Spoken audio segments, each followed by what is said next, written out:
93-ൽ പാഥേയത്തിലെ ചെറുവേഷത്തിലൂടെ സിനിമയിലെത്തി.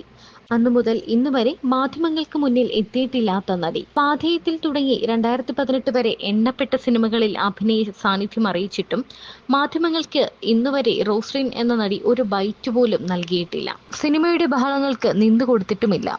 വരുന്നു, അഭിനയിക്കുന്നു, തിരിച്ചുപോകുന്നു.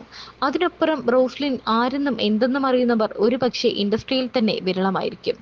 ചങ്ങനാശ്ശേരിക്കാരിയാണ് റോസ്ലിൻ. ഗീത തിയേറ്റേഴ്സിന്റെ നാടകങ്ങളിലൂടെ അഭിനയത്തിനൊപ്പം അസാധ്യമായ സൗണ്ട് മോഡുലേഷൻ കൊണ്ട് വേദികൾ ഇളക്കിമറിച്ച നടി. 93-ൽ പാഥേയത്തിലെ ചെറുവേഷത്തിലൂടെ സിനിമയിലെത്തിയ റോസ്ലിന് അടുത്ത അവസരത്തിനായി 4 വർഷം കാത്തിരിക്കേണ്ടി വന്നു.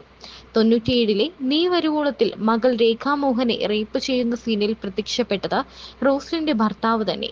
ആ കാരണം കൊണ്ടാകാം നീ വരുവോളം കാണാൻ ഇന്നേവരെ നടിയുടെ മനസ്സ് പാകപ്പെട്ടിട്ടില്ല.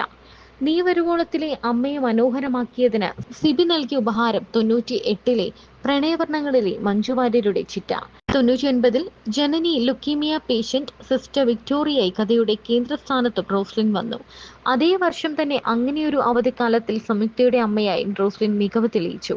സൂപ്പർ ഹിറ്റ് ചിത്രം ഡാർലിംഗ് ഡാർലിംഗിൽ CI പോളിനൊപ്പം ഭാര്യ സാവിത്രിയെ ചിരിപ്പിക്കാനും തനിക്ക് കഴിയുമെന്ന് നടി തെളിയിച്ചു. 2001-ൽ വക്കാലത്ത് നാരായണൻകുട്ടിയിൽ നായകന്റെ അമ്മ. ഷാഹിനിയായി മീര ജാസ്മിൻ നാഷണൽ അവാർഡ് സ്വന്തമാക്കിയ പാഠം 1 വിലാപത്തിൽ ഒരു ഉമ്മയുണ്ട്. ഷാഹിനിയുടെ ഭർത്താവായ റസാഖിന്റെ ഉമ്മ. മകന്റെ 2ാം കെട്ടിൽ അതൃപ്തിയെങ്കിലും പുറത്തു കാണിക്കാതെ അവന്റെ 2 ഭാര്യമാർക്കിടയിലും നിന്ന് നീറുന്ന അവന്റെ കൊള്ളരുതായ്മകൾക്കെതിരെ ശബ്ദമുയർത്തിയും ഒച്ചയടക്കിയും പ്രതികരിക്കുന്ന റോസ്ലിന്റെ ഉമ്മ എന്ന കഥാപാത്രത്തെ സിനിമ കണ്ടവർ മറക്കില്ല. കഥാപാത്രമായി ജീവിക്കേണ്ടത് എങ്ങനെയെന്ന് ആ സിനിമയിൽ നടി കാണിച്ചു തരുന്നു. മികച്ച 2ാമത്തെ നടിക്കുള്ള സംസ്ഥാന അവാർഡും ചിത്രം റോസ്ലിന് സമ്മാനിച്ചു.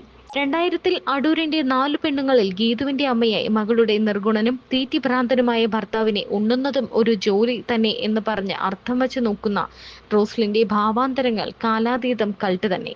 2009-ലാണ് കരിയറിൽ ഏറ്റവും കൂടുതൽ സിനിമകളിൽ റോസ്ലിൻ പ്രത്യക്ഷപ്പെട്ടത്. 7 ചിത്രങ്ങൾ. പിന്നെ പ്രേക്ഷകരിലേക്ക് എത്താൻ 2009-ലെ കാര്യസ്ഥൻ വേണ്ടി വന്നു.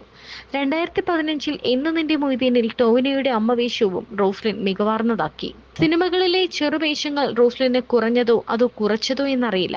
ജോസിയുടെ സൂപ്പർ ഹിറ്റ് സീരിയലുകളിലെ മിന്നുന്ന പ്രകടനങ്ങളിലൂടെ നടി വേറിട്ട വഴി തേടി. അതിൽ തന്നെ മഞ്ഞുരുക്കം കാലത്തിലെ വസുമതി അമ്മയ്ക്കും ഭ്രമണത്തിലെ വിമലാകുമാരിക്കും പ്രത്യേകം ഒരു ഫാൻ ബേസ് തന്നെ ഉണ്ടായി.